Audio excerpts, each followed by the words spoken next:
Praise the lord. ఈరోజు మీకోసం జీవము గల దేవుని మాట. యోబు గ్రంథము 42వ అధ్యాయము 2వ వచనము. నీవు సమస్త క్రియలను చేయగలవనియు నీవు ఉద్దేశించినది ఏదియు నిష్ఫలము కానేరదనియు నేనిప్పుడు తెలుసుకుంటుని. విశ్వాస జీవితంలో ప్రతి ఒక్కరూ కూడా ఎరిగి తెలుసుకొనవలసినటువంటి ఒక గొప్ప సంగతిని, సత్యాన్ని గురించి యోబు ఈ వచనంలో తెలియచేస్తున్నాడు. అది దేవుని గురించినటువంటి గొప్ప సత్యమై ఉంటూ ఉన్నది. ఏమిటంటే, దేవుడు సమస్త క్రియలో కూడా చేయగలడు. ఆయన ఉద్దేశించినటువంటిది ఏది కూడా నిష్ఫలము కాదు. ఈ రెండు విషయాలను కూడా మనం మన జీవితాలలో ఎరిగినటువంటి వారమై ఉండాలి. దేవుడు అన్ని కార్యాలను కూడా చేయగలడు. ఆయనకు అసాధ్యమైనటువంటిది ఏది కూడా లేదు.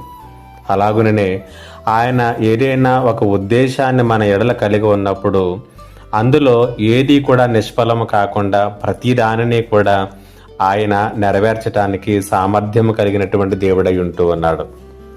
నిజమే, మానవ జీవితంలో ఈ రెండు ఆత్మీయ సత్యాలను ఖచ్చితంగా మనము ఎరిగి ఉండవలసినటువంటి వారమై ఉంటూ ఉన్నాం. ఈ మాటలు వింటున్నటువంటి నీవు దేవుని విషయంలో ఇలాంటి అనుభవాలను కలిగి ఉన్నావో లేదో ఆలోచన చేసుకో.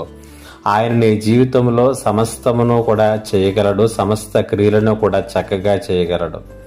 ఆయన నీ పట్ల, నీ కుటుంబం పట్ల ఉద్దేశించినటువంటి ఉద్దేశాలలో ఏది కూడా నిష్ఫలము కాకుండా ఆయన నెరవేర్చగలడు అనేటువంటి సంగతిని తెలుసుకుని విశ్వాసముతో ఆయనను వెంబడించు, విశ్వాసముతో ప్రార్థించు. పరిశుద్ధాత్మ దేవుడు ఈ మాటల చేత మిమ్ములను అటువంటి ఆత్మీయతలోనికి నడిపించునుగాక. ఆమేన్. ప్రార్థన.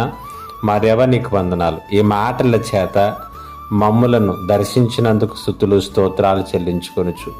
నీవు సమస్త క్రియలను చేయగలవని, నీ ఉద్దేశించినది ఏది నిష్ఫలము కారేందని సంగతిని మేము ఎరిగినటువంటి వారముగా ఉండుటకు మీ కృపను అనుగ్రహించమని యేసు నామములో అడుగుచున్నాను తండ్రి. ఆమేన్.